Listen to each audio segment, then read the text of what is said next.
Welcome to my channel visa guide देखने वाले आपसे फ्रेंड्स का मैं हार्दिक स्वागत करता हूं। चैनल शुरू करने से पहले आपसे लोगों से रिक्वेस्ट है कि फर्स्ट टाइम व्यूअर इस चैनल को देख रहे हैं उनसे मैं रिक्वेस्ट करना चाहता हूं, अगर आपने अभी तक चैनल सब्सक्राइब नहीं किया है तो लाल कलर का आपको सब्सक्राइब बटन दिख रहा है, उस पर क्लिक करके सब्सक्राइब कर लीजिए और हमारे यूट्यूब फैमिली के साथ जुड़ जाइए। मैं चैनल पर job investment visa travel latest video बना के डालता रहता हूँ जो काफी इन्फॉर्मेशन और हेल्पफुल होता है। इन्होंने सब्सक्राइब कर लिया होना, मैं थैंक यू सो मच कहना चाहता हूँ।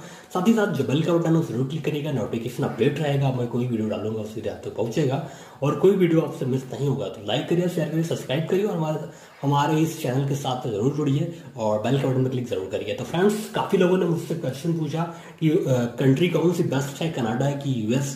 तो आज मैं कंपेयर करके बताऊंगा कि कौन सी कंट्री बेस्ट है, कहाँ पे आप जा सकते हो, कहाँ पे कॉस्ट ऑफ लिविंग कम है, कहाँ पे सैलरी ज्यादा है, वो सारी चीजें मैं आपसे डिस्कस करूंगा। तो ये वीडियो काफी इंपॉर्टेंट है और इस वीडियो को उम्मीद करता हूँ आप लोग शेयर करोगे ज्यादा से ज्यादा, क्योंकि ये वीडियो मैंने काफी कुछ देख के आपको मैं बताया है, काफी कुछ ये वीडियो मैंने आपके लिए बनाया है। तो वीडियो को आप ज्यादा से ज्यादा शेयर करोगे, लाइक तो जरूर करोगे।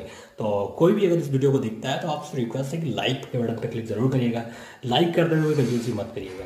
तो बात करते हैं यूएस और कनाडा के बारे में, कौन सी कंट्री बेस्ट है, कहाँ पे आपको सस्ता पड़ेगा, कहाँ पे आपको महंगा पड़ेगा, तो उसके बारे में थोड़ा सा बात कर लेते हैं। तो ये जो सारा कंपेयर है ये मैं आपसे आईएनआर में बताऊंगा, इंडियन रुपीज में बताऊंगा, क्योंकि आपको भी समझ में आ जाए कि कौन सी कंट्री महंगा है, कौन सी कंट्री एक्सपेंसिव है, और मैं सारा जो एक्सपेंस है वो आपको बताता हूँ इंडियन रुपीज में। तो सबसे पहले बात करता हूँ मैं खाने की।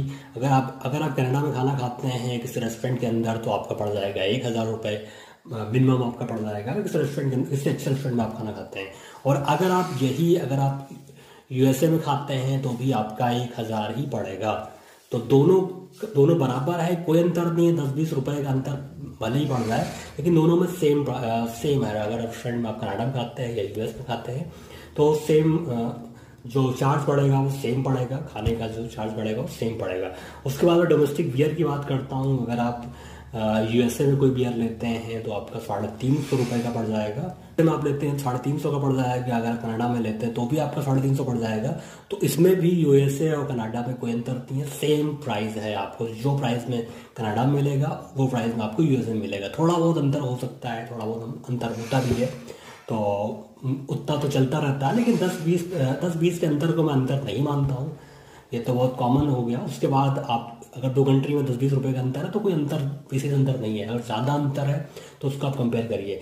मैं उसके बाद में इम्पोर्टेड बियर की बात करता हूँ। तो अगर आप इम्पोर्टेड बियर अगर आप लेते हो कनाडा में तो आपका पड़ेगा 440 रुपये का, और वही अगर आप लेते हो यूएसए में तो वहाँ पर भी आपको 440 का ही पड़ेगा। मतलब कोई ज़्यादा अंतर नहीं है अगर आप कनाडा में इम्पोर्टेड बियर लेते हो या आप यूएसए में इम्पोर्टेड बियर लेते हो। अगर मैं कॉफ़ी की बात करूँ कैफेचिनो रेगुलर, तो अगर आप कैफेचिनो रेगुलर अगर आप कनाडा में लेते हैं तो आपका 250 रुपये, और अगर आप यूएसए में लेते हैं तो 300 रुपये। तो कॉफ़ी जो है वो यूएस में महंगा है और कनाडा में सस्ता है।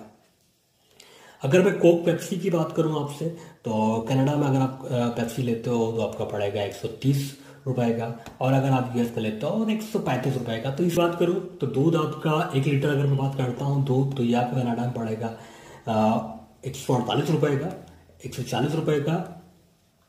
अगर मैं दूध की बात करता हूं तो कनाडा में आपका पड़ेगा 141 रुपए का। वही अगर आप यूएसए में दूध लेते हैं तो आपका पड़ेगा 60 रुपीज़ का। तो यूएसए में दूध काफ़ी सस्ता है, अगर देखा जाए तो बहुत सस्ता है कनाडा की जगह, और यूएसए में दूध काफ़ी सस्ता आपको मिलेगा। उसके बाद मैं बात करता हूँ राइस की। अगर मैं चावल की बात करूँ तो अगर आप कनाडा में चावल लेते हैं तो आपका पड़ेगा 220 रुपये का, और वही अगर यूएसए में चावल लेते हैं तो आपका पड़ेगा 280 रुपये का। तो यूएसए में चावल महंगा है और कनाडा में चावल सस्ता है।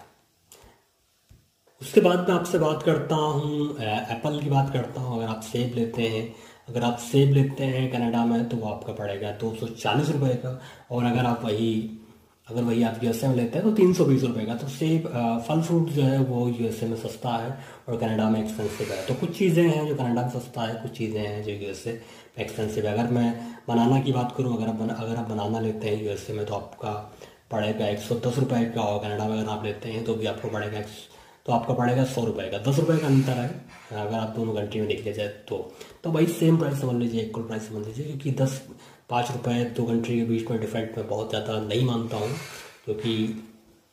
और उसके बाद अगर मैं पानी की बात करता हूँ, अगर 1.5 लीटर पानी अगर आप लेते हैं कनाडा में तो आपका पड़ेगा 125 रुपये का, और अगर आप यूएसए में लेते हैं तो आपका पड़ेगा 125-130 रुपये का। तो पानी सेम प्राइस मैंने पहले ही बता दिया था आपसे। सिगरेट की बात करूँ, अगर मैं बात करता हूँ सिगरेट की, मालबोरो सिगरेट की बात करूँ, तो अगर आप कनाडा में मालबोरो सिगरेट लेते हैं तो आपका पड़ेगा 900 रुपये का, और अगर आप यूएसए में लेते हैं तो आपका पड़ेगा 550 रुपये का।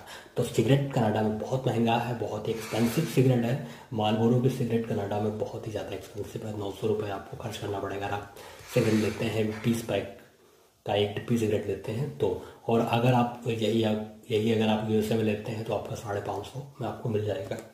तो सिगरेट काफ़ी एक्सपेंसिव है कनाडा में, और यूएसए में काफ़ी सस्ता है। अगर मैं लोकल ट्रांसपोर्टेशन की बात करूँ, वन वे टिकट की बात करूँ, तो आप अगर कनाडा में ट्रैवल करते हैं तो आपका 190 रुपये लग जाएगा, और अगर आप यूएसए में ट्रैवल करते हैं तो आपका 160 रुपये लग जाएगा। तो यूएसए में ट्रांसपोर्टेशन सस्ता है। और अगर मंथली पास की मैं बात करूँ तो आपको पास कनाडा मिल जाएगा 5,000 रुपये का, और अगर आप यूएसए में लेते हैं तो आपका पास पड़ जाएगा 4,000 का, 4200 रुपये का। तो पास सस्ता है। जो ट्रांसपोर्टेशन है वो अगर कनाडा से कंपेयर किया जाए यूएसए में, तो यूएसए में ट्रांसपोर्टेशन सस्ता है। अगर मैं टैक्सी टैरिफ की बात करूँ यूएसए और कनाडा का कंपेयर करूँ, तो जो नॉर्मल टैरिफ 1 किलोमीटर का अगर आप कनाडा में लिया जाए तो 19 रुपये आपका पड़ेगा, और अगर आप यही यूएसए में लेते हैं तो 115 आपको पड़ेगा। तो ट्रांसपोर्टेशन यूएसए में सस्ता है और कनाडा में थोड़ा एक्सपेंसिव है। उसके बाद मैं बात करता हूँ अपार्टमेंट का। अगर आप कोई अपार्टमेंट लेते हैं रहने के लिए सिटी सेंटर में, तो अगर आप कनाडा में लेते हैं तो आपको पड़ जाएगा 75,000 से स्टार्टिंग है 1 BHK एक अपार्टमेंट सिटी सेंटर में। अगर आप वही यूएसए में लेते हैं तो आपका पड़ेगा 95,000 रुपये। तो यूएसए में अपार्टमेंट काफ़ी महंगा है सिटी सेंटर में, कनाडा में थोड़ा सा सस्ता है। और अगर आप आउटसाइड में लेते हैं कनाडा में तो आपका पड़ जाएगा 65,000 में, और अगर आप यूएसए में आउटसाइड में लेते हैं तो आपको पड़ जाता है 75,000 में। तो अगर अपार्टमेंट की बात किया जाए तो आपका कनाडा में सस्ता है, कनाडा में आपको अपार्टमेंट सस्ता मिलेगा और यूएसए में थोड़ा सा एक्सपेंसिव मिलेगा। अगर आप 3 बेडरूम का अपार्टमेंट लेते हैं तो आपका पड़ जाएगा 1,25,000 का, और ये आपका पड़ेगा सिटी सेंटर में। अगर आप सिटी सेंटर के बाहर लेते हैं कनाडा में तो आपको पड़ जाएगा 1 लाख के आसपास। और अब यही अगर आप यूएसए में लेते हैं अपार्टमेंट सिटी सेंटर में तो आपका पड़ेगा 1.5 लाख रुपए में महीने का। और अब क्योंकि जो यूएसए और कनाडा में जो रेंट जो देते हैं वो वीकली देते हैं, जैसे अपने इंडिया में है और कुछ देश में है वहाँ पे मंथली देते हैं, लेकिन यूएस में वीकली पेमेंट करते हैं। तो वहाँ पे वीक का पेमेंट करेंगे। तो ये चीज़ें हैं।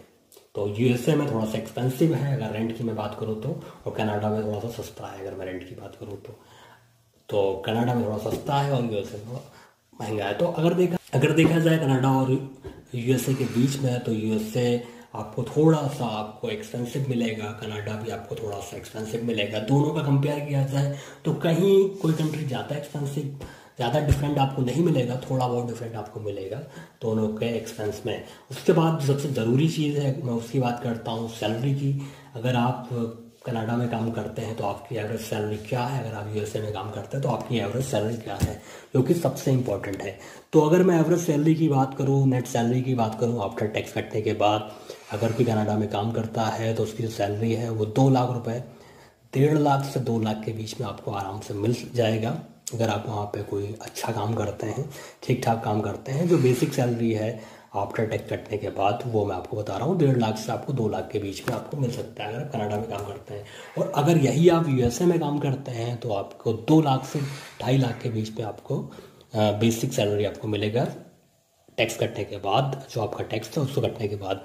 तो अगर बात किया जाए कुल मिला के तो आपका यूएसए में सैलरी ज़्यादा है, थोड़ा सा एक्सपेंसिव भी है, कनाडा में सैलरी कम है तो थोड़ा सा चीप है, लेकिन कुछ ऐसी चीज़ें हैं जो कनाडा में आपको एक्सपेंसिव है, सैलरी भी कम है लेकिन एक्सपेंसिव है।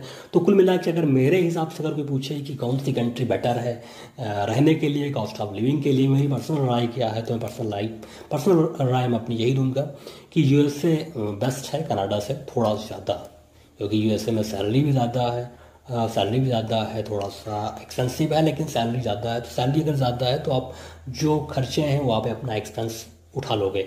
और अगर बहुत ही कंट्री सस्ती है, सैलरी ही नहीं है तो भी दिक्कत है, आप अपना जो एक्सपेंस है वो नहीं उठा सकते हैं। तो अगर मेरे हिसाब से देखा जाए तो यूएसए बेस्ट है। बाकी आप लोग की जो राय है वो आप कमेंट बॉक्स में दे सकते हैं कि आपको कौन सी कंट्री बेस्ट लगती है। तो फिलहाल ये छोटी सी इन्फॉर्मेशन थी जो आप लोगों के साथ में शेयर करना था। उम्मीद करता हूँ आपको वीडियो अच्छा लगा होगा। अगर आपको ये वीडियो अच्छा लगे तो लाइक से सब्सक्राइब जरूर करिएगा। मिलते हैं नेक्स्ट वीडियो में किसी लेटेस्ट अपडेट के साथ में, तब तक के लिए बाय, टेक केयर, धन्यवाद, थैंक यू सो मच।